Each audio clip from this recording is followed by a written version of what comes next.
Welcome to the Nurture Network podcast, where motherhood meets transformation. I'm Jess Baldenhofer, certified parent coach, educator, and mom on a mission to help you move beyond overwhelm and create a deeper connection with your kids and yourself. Each episode is packed with real tools, relatable stories, and the support you deserve. Let's dive in and take another step toward the peaceful, fulfilling parenting journey you've been searching for.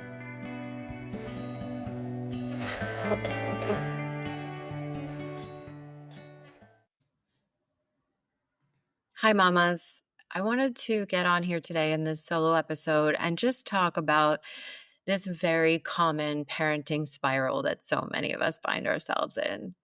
So, I really want to start with this personal story, one that really opened my eyes to how complex parenting today can be, and how when we're trying to raise our kids differently from how we were raised and kind of what we expect that to look like. So, here's the scene.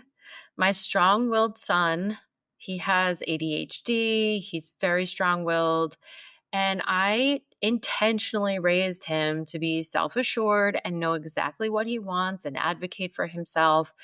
And he is those things, and I love that about him. But I started to notice something unexpected happening with me. My nervous system would spike just even at the idea of him not being happy. One place where this hits hard is restaurants. So for years, he hated sitting at restaurants, especially when there were a lot of grown-ups around and no easy distraction. So he would beg me for my phone. He would say he was bored 100 times. He would make noises. He would squirm and just struggle to sit still properly. And as a people pleaser, or I should say recovering people pleaser, this was so painful for me. Like literally, I couldn't enjoy a meal. I couldn't just sit there. I couldn't ignore him. I wanted to fix his behavior, but I also wanted to be seen as the good mom who could handle it gracefully. But the truth was, I was having a really hard time. So what did I do? I started avoiding taking him to restaurants unless it was 100% kid friendly and he could run around and I wouldn't have any trouble. But guess what? I started getting really sick of eating at those places. And even more important than that, I removed the discomfort for myself. I was successful at that. But he didn't learn how to sit and eat at a restaurant. And I realized something else. I like going to restaurants. I wanted him to learn that skill.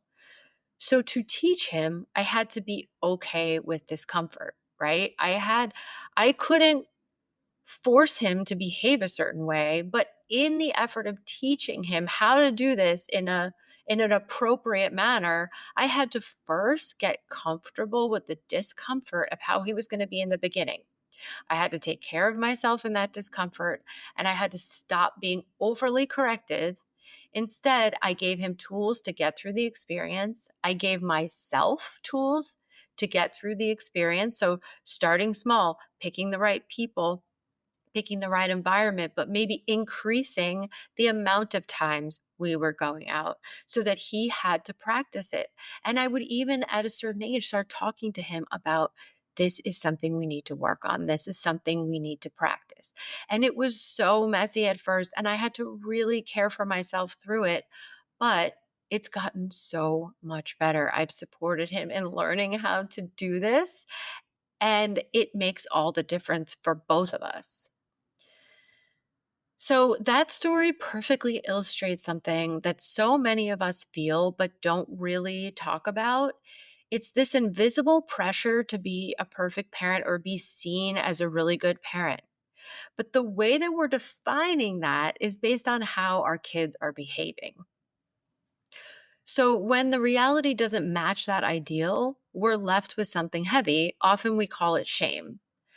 But I think it's more complex than that. It's a spiral of self-judgment, perfectionism, and fear that keeps us stuck. So a restaurant is such a good example because we are often in the situation where not only do we feel like, what the heck, why can't our kid just sit here and get through a meal? But we're also so aware of what we think other people are thinking and their impressions of us and our child. We are told that good moms should have it all figured out, that we should protect our kids from every discomfort and messiness, and that if we don't, we're failing. Okay, so here's the truth. Parenting respectful, emotionally intelligent children isn't a quick fix. It's not a clear, if you do this, you get that formula.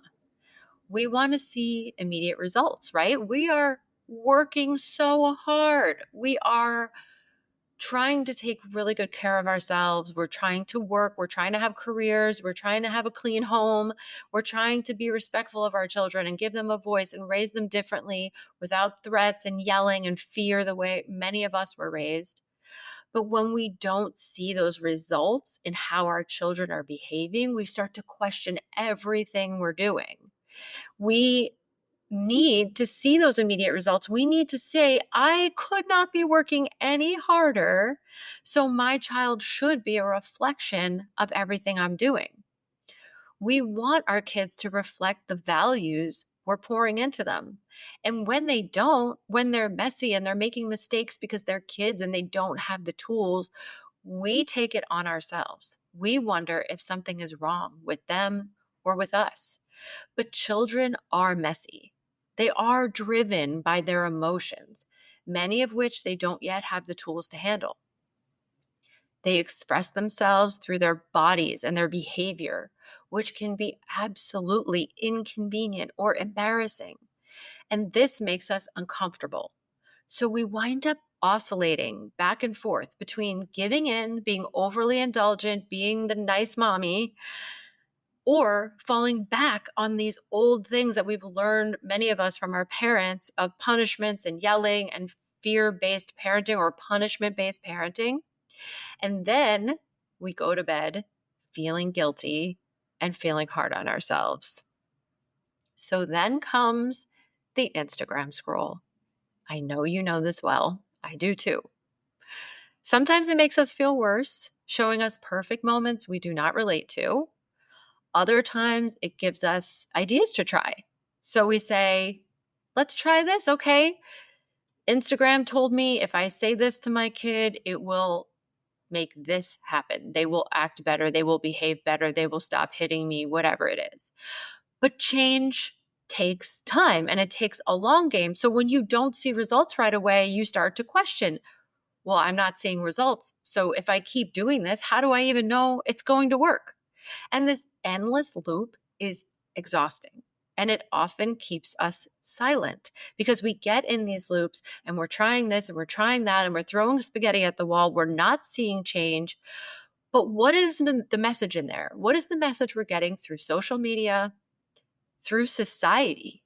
The message is that it's your fault and you are doing something wrong. And if only you could get it right, a switch would be flipped and your kid would stop being messy. They would have all good behaviors. They would never push back against you. They would cooperate with you all the time. So this loop, as I said, keeps us really afraid to asking for help because the messaging is telling us that it's our fault and our job to fix it. So we have these feelings of shame, these feelings of, societal message that we are taking into ourselves. And also it's like a lot of us, as women, it's the way we were raised.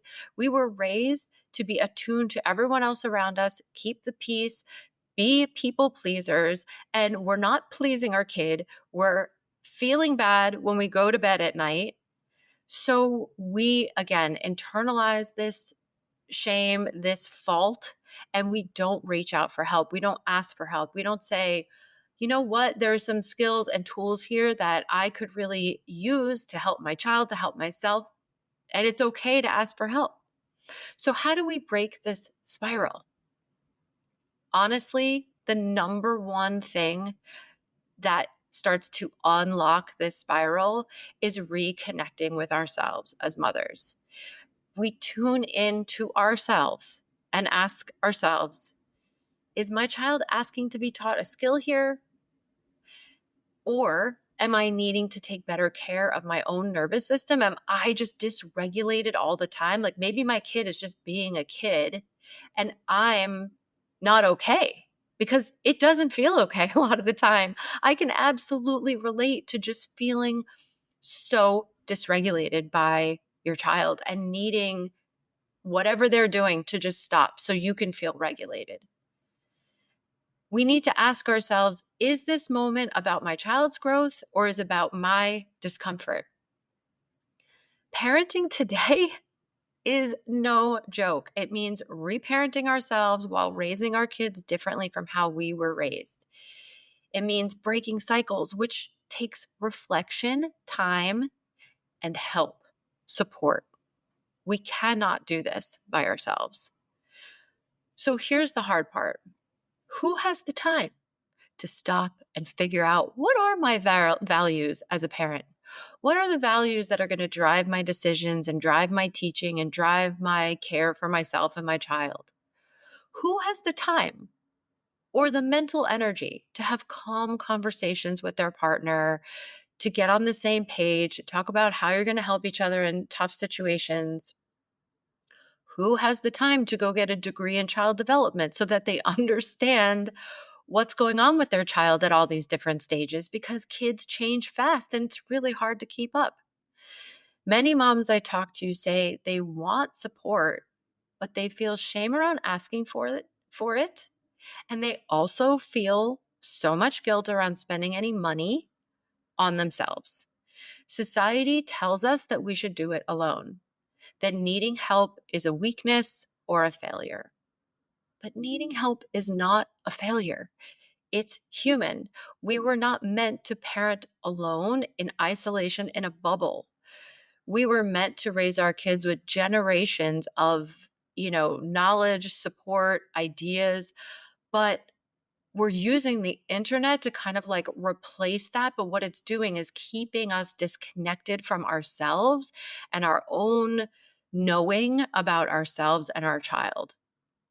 And it's truly essential to change these cycles. We are in such an isolated society and such a mom shaming society. So bringing in connection, bringing in support, and accepting our own flaws and our own mistakes and loving ourselves for those things feels impossible.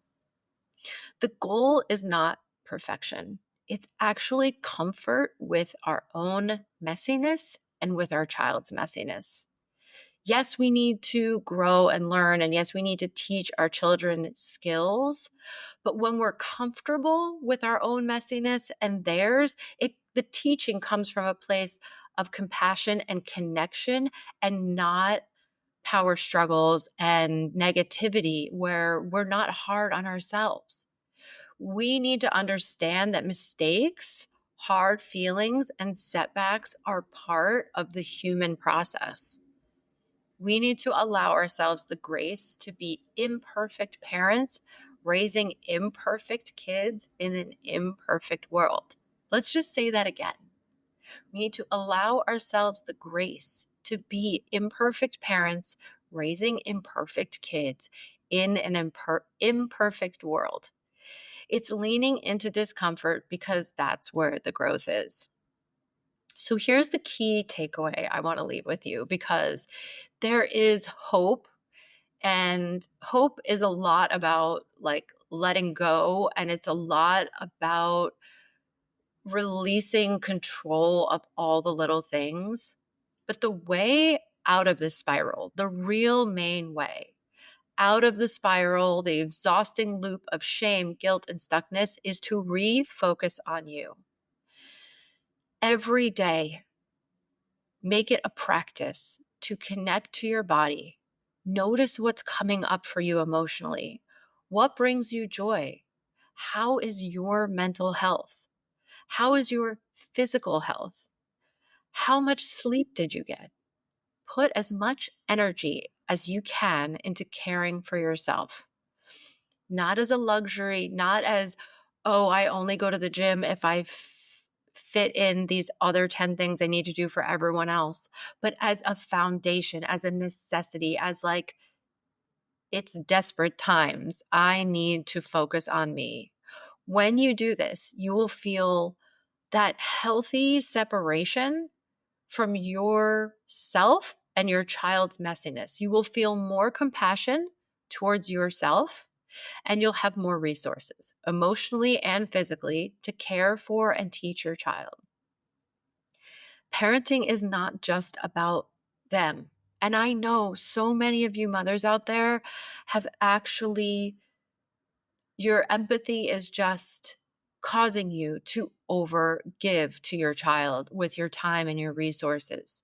But parenting is also really about you being nurtured and your whole family learning how to nurture themselves. Think of what you're modeling for your child when you're really nurturing yourself, and what beautiful things can come out of that, and what all the many, many ways that you will increase your happiness in this life, whether it's around parenting or anything else. So I hope this episode was helpful to somebody today and was something that somebody needed to hear, but it's been cooking around in my mind and I wanted to share it. And please message me, text me, and let me know if this resonated with you. Have a great day. Thanks for listening to the Nurture Network. If this episode resonated with you, subscribe so you won't miss the next one. Share it with a fellow mom who might need it too. Until next time, remember that nurturing yourself is the first step in nurturing your family.